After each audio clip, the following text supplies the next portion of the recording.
विधायकों की बगावत के बीच तृणमूल कांग्रेस ने पश्चिम बंगाल में अपनी सभी संगठनात्मक समितियों और अग्रिम संगठनों को तत्काल प्रभाव से भंग कर दिया है। पार्टी ने कहा कि संगठन के हर स्तर पर आत्ममंथन, प्रदर्शन, समीक्षा और व्यापक मूल्यांकन किया जाएगा, जिसके बाद नए सिरे से संगठन का पुनर्गठन होगा। अब सवाल यह है कि क्या ममता बनर्जी की पार्टी टूट जाएगी? क्या विधायकों के विद्रोह से ममता बनर्जी का पार्टी पर कंट्रोल खत्म हो जाएगा?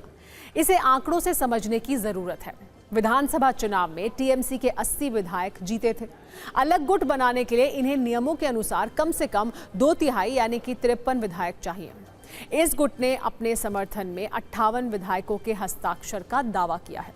यानी विधानसभा के अंदर तो ममता बनर्जी की बात नहीं चल पाई, लेकिन एक सच ये भी है कि बागियों ने अपनी चिट्ठी में ममता बनर्जी को अपना अध्यक्ष माना है।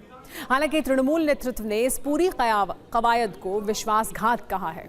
पार्टी के वरिष्ठ विधायक कुणाल घोष ने कहा कि मतभेद संगठन के भीतर बातचीत से सुलझाए जा सकते थे, लेकिन पार्टी की पीठ में छुरा घोंपा गया।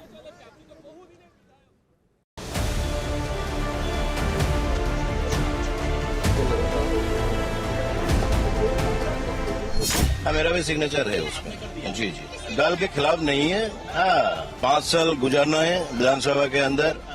वह एलओपी एक बलिष्ठ होना चाहिए। इतिहास देखिए, शिवसेना इतना बड़ा पार्टी, वो लोग भी परिवार से निकलने के लिए लड़ाई की। आज ये परिवार से बाहर आने के लिए लोग लड़ाई कर रहे हैं। परिवारवाद खत्म हो रही है देश में, ये उसका निशाना है। ये बहुत लोग प्रयास कर रहे हैं, जो गाली देते हैं वो माला पहना रहे हमारे नेताओं को। हम लोगों का कुछ काम रहता है, हम असेंबली में जाते हैं।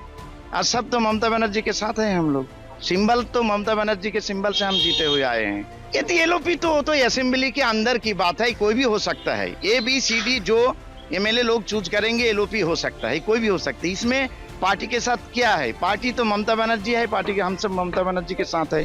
ये सीधे डर के मारे बीजेपी पार्टी के सामने नतमस्तक आत्मसमर्पण कर रहे हैं।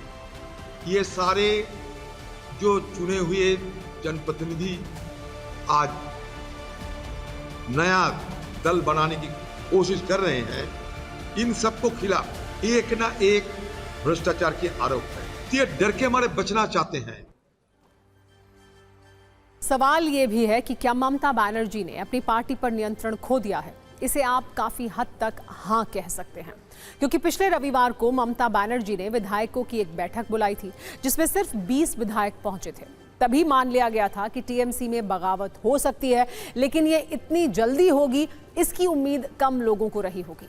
80 में से 58 विधायक का ममता बनर्जी के खिलाफ होना, जो पार्टी के नाम और चुनाव चिन्ह पर दावा करने के लिए जरूरी सीमा से अधिक है। बंगाल में भी विधायक दल उसी तरह विभाजित हुआ है जैसा 2022 में महाराष्ट्र में शिवसेना के साथ हुआ था। 58 विधायकों वाला बागी गुट निर्वाचित प्रतिनिधियों के बहुमत का दावा करते हुए नेता प्रतिपक्ष पद की मान्यता चाहता था, जो मिल गई। जबकि ममता बनर्जी के नेतृत्व वाले आधिकारिक टीएमसी गुट के 22 विधायक संगठनात्मक अधिकार का दावा करते हुए शोभन देव को नेता प्रतिपक्ष बता रहे हैं। आधिकारिक तौर पर तृणमूल कांग्रेस नाम और एक जोड़ा फूल चुनाव चिन्ह पर दावा करने के लिए बागियों को संगठन और संसदीय दल में 2/3 बहुमत की जरूरत होगी।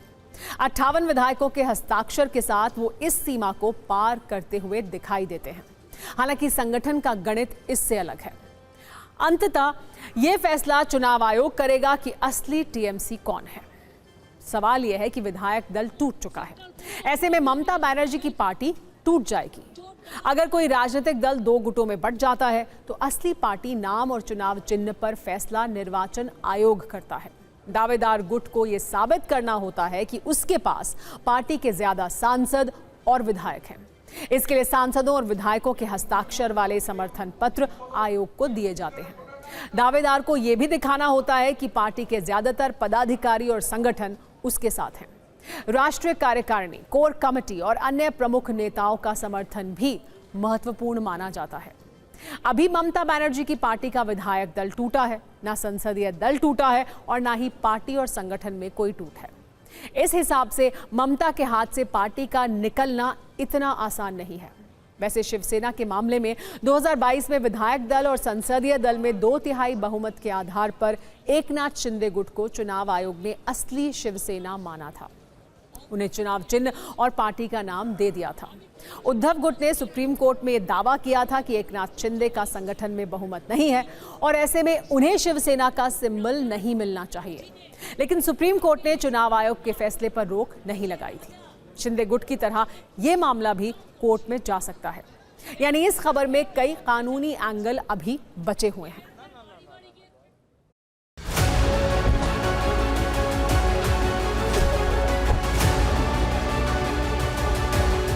अगर लेजिस्लेचर पार्टी जो जितने लोग लेजिस्लेचर में हैं उसके 2/3 अगर किसी अन्य पार्टी में मर्ज होते हैं तो उस पर एंटी डिफेक्शन लॉ लागू नहीं होता है। किसी दल में अगर लोग टूट करके किसी अन्य पार्टी में मर्ज होते हैं तो वो प्रोटेक्टेड होते हैं और ऐसे में स्पीकर जो है एंटी डिफेक्शन लॉ में मेन जो है जज के रूप में रहता है। और अगर वो टूटा हुआ दल मर्ज कर जाता है किसी पार्टी से तो वो डिफेक्शन के दायरे में नहीं आता है। अगर 54 से ज़्यादा विधायक जो टीएमसी के 80 में से 54 से ज़्यादा जब भी हो जाएंगे तो वो 2/3 जो लेजिस्लेटिव पार्टी का जो स्ट्रेंथ है उससे ज़्यादा हो जाता है, वो किसी भी अन्य पार्टी में मर्ज कर जाएगा तो डिफेक्शन नहीं होगा। लेकिन वो स्प्लिट अलाउड नहीं है। फिर भी जो कानून में जो दूसरा प्रावधान है वो अपने आप में स्प्लिट ना कह के अपने आप को ही मेन पार्टी कह सकते हैं कि हम स्प्लिट नहीं किए हैं। जो लोग हमारे साथ नहीं हैं वो स्प्लिट के ग्रुप हैं, वो उन्होंने पार्टी छोड़ी है। कुल मिलाकर ये कहा जा सकता है कि शिवसेना केस के बाद ये स्पष्ट हुआ कि यदि किसी दल के अधिकांश विधायक और सांसद किसी गुट के साथ चले जाते हैं तो निर्वाचन आयोग उसे बड़ा महत्व देता है। संगठनात्मक बहुमत महत्वपूर्ण है, लेकिन विधायी बहुमत भी निर्णायक भूमिका निभा सकता है। अंतिम फैसला निर्वाचन आयोग करता है और उसके फैसले की न्यायिक समीक्षा सुप्रीम कोर्ट में हो सकती है। इस मामले को संविधान की 10वीं अनुसूची के एंगल से देखने की भी जरूरत है, क्योंकि विधायक दल के टूटने से दल बदल कानून एक्टिवेट हो जाता है। भारतीय संविधान की 10वीं अनुसूची में दल बदल विरोधी कानून 1985 के तहत सदन के अध्यक्ष के पास दल बदल के मामलों में सदस्यों को अयोग्य घोषित करने की शक्ति है।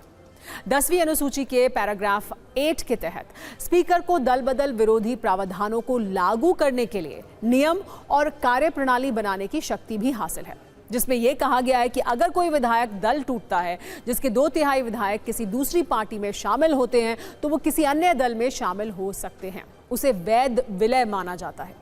लेकिन यह तय करने का अधिकार स्पीकर का है कि क्या ये विभाजन या विलय कानूनी शर्तों को पूरा करता है या नहीं। इस पर राजनीतिक प्रतिक्रिया भी आ रही है। विपक्षी दल आरोप लगा रहे हैं कि बीजेपी टीएमसी को तोड़ रही है। बीजेपी का कहना है कि टीएमसी खुद टूट रही है, उनका कोई योगदान नहीं है।